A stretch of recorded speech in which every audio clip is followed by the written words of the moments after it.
자, 우리 지난 이틀 전부터 우리 목요일부터 이사야서로 이렇게 넘어왔습니다. 그래서 이사야 대선지자 여섯 선지자 왕을 보필하면서 예언을 했던 엄청난 천지 창조부터 예수 그리스도와 또 그리스도의 말미암아 이루어질 새 창조, 그래서 창조부터 새 창조까지 예언을 했던, 그래서 분량적으로 많아서 대선지서를 이제 우리가 다루게 되는데요.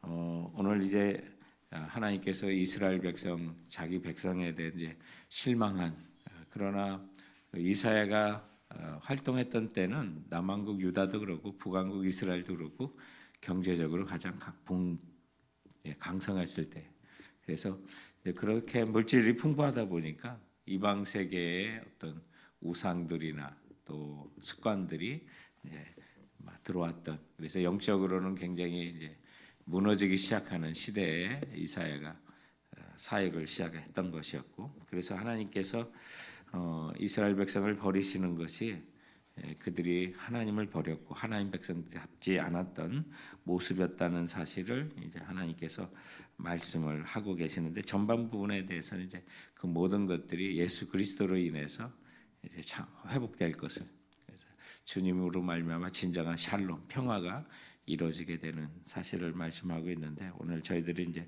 6절 이하에 있는 그 말씀들 보면 6절부터 9절까지 말씀이 이제 동방의 풍습이 가득하고 이방인처럼 저들이 점을 치고 우상을 섬겼다고 이제 지적을 하는 것입니다.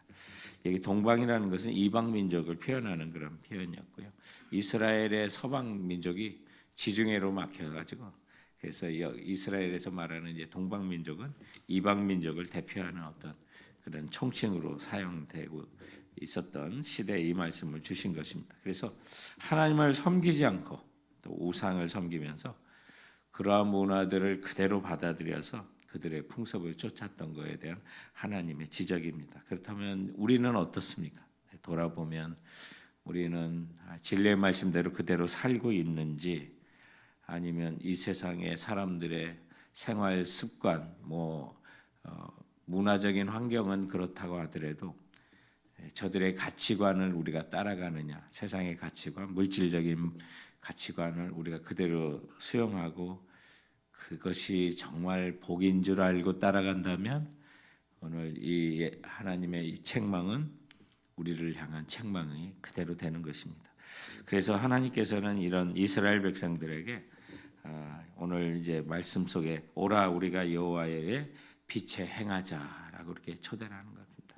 빛 가운데 행하는 거예요. 세상은 밝아진 것처럼 보이지만 사실은 죄악 가운데, 어둠 가운데 행하게 있는데, 주님께서는 오늘 우리들에게 이런 생활 가운데 오라 우리가 여호와의 빛에 행하자고 말씀합니다. 어제 본문 속에서는 우리 죄가 주홍 같을지라도 희게 하고, 정말 하나님의 그런 초청이 있었습니다.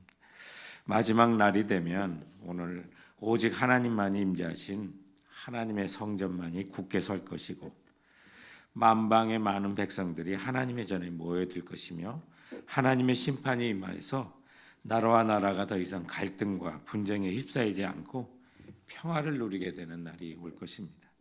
칼과 창을 쳐서, 그러니까 무기들이 없어져서 보습, 이렇게 쟁기들을 만들고 낫을 만들어서 평화롭게 농사를 짓는 것을 예언하고 있습니다.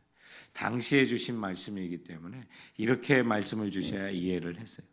오늘날로 말하면 우리들의 삶을 보면 핵무기들을 없애서 발전을 일으키고 사람들의 평화로운 모습으로 말씀을 하시는 거죠. 당시의 오늘의 현상, 또 예수 그리스도께서 오시는 날의 현상을 그대로 가르쳤다면 뭔 말인지 몰랐을 거예요. 그러나 그 당시에는 분쟁과 또 평화를 가져오지 못하는 수많은 칼과 또 이런 전쟁들이 있던 시대에 주님께서는 이런 말씀을 하시고 예수 그리스도로 말미암아 오여질 진정한 평화가 이 땅 가운데 올 것인데 그날을 준비하는 하나님의 백성에 대해야 한다고 말씀하고 있는 거죠. 보면 주님께서 오셔서 우리에게 보여주신 평화의 방법은 우리가 십자가의 방법이구나라는 것을 알게 되죠. 그러나 예수 그리스도의 세계를 알지 못하고 또 이사야서의 고난받는 종의 모습이라든지 예수님의 그 모습을 온전히 감추고 구약 성경만 바라본다면 이스라엘 백성이 지금 유대인의 행동이 그대로 이해가 됩니다. 그러나 그 가운데 그들은 이 땅에 오신 예수 그리스도를 잊어버린 거죠. 고난받는 종의 모습을 인정하지 않고 또 이렇게 주님께서 오셔서 십자가를 지시고 용서하셔서 모든 사람을 사랑으로 받아주시는 그 세계. 그때 정말 칼과 창을 쳐서 쟁기를 만들고 낫을 만들어 평화로운 세상이 이루어지는데 전쟁을 통해서 서로 보복하면서 언제 샬롬이 올까? 예루살렘이 언제 평화의 도시가 다시 될까? 정말 이렇게 걱정되는 그런 모습입니다. 그러면서 마지막 때가 되면 그러나 주님께서는 강권적으로 이 세상을 역사하실 것입니다. 하나님을 거역하고 우상을 숭배하면서 우상을 숨기는 그런 모든 문화 이런 것들이 하나님께서 심판하셔서 주님의 위대하심을 세상 가운데 펼치실 것에 대한 이야기를 10절부터 21절까지 하고 있는 것입니다. 주님께서는 저들이 섬기는 우상들을 다 던져버릴 것이라고 말합니다. 그들이 가증히 여기는 두더지와 박쥐들에게 던져버릴 것이라고 예언을 하고 있습니다. 그토록 자랑하며 교만했던 여겼던 모든 것들이 낮아지고 부서지고 굴복되어 온전히 이제는 하나님만 높임을 받으시는 하나님의 영광이 온 천하에 드러날 것을 말씀하고 있는 것입니다.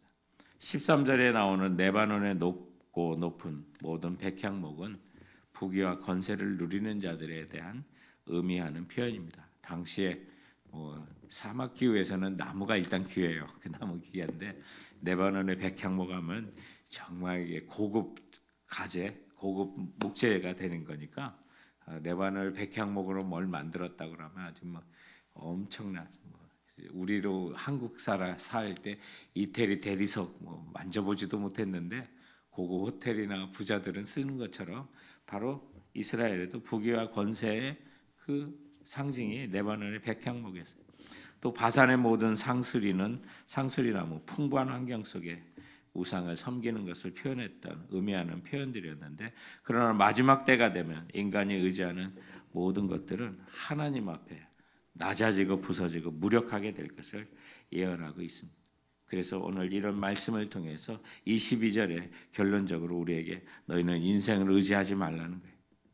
그의 호흡은 코에 있나니 새마의 가치가 어디 있느냐.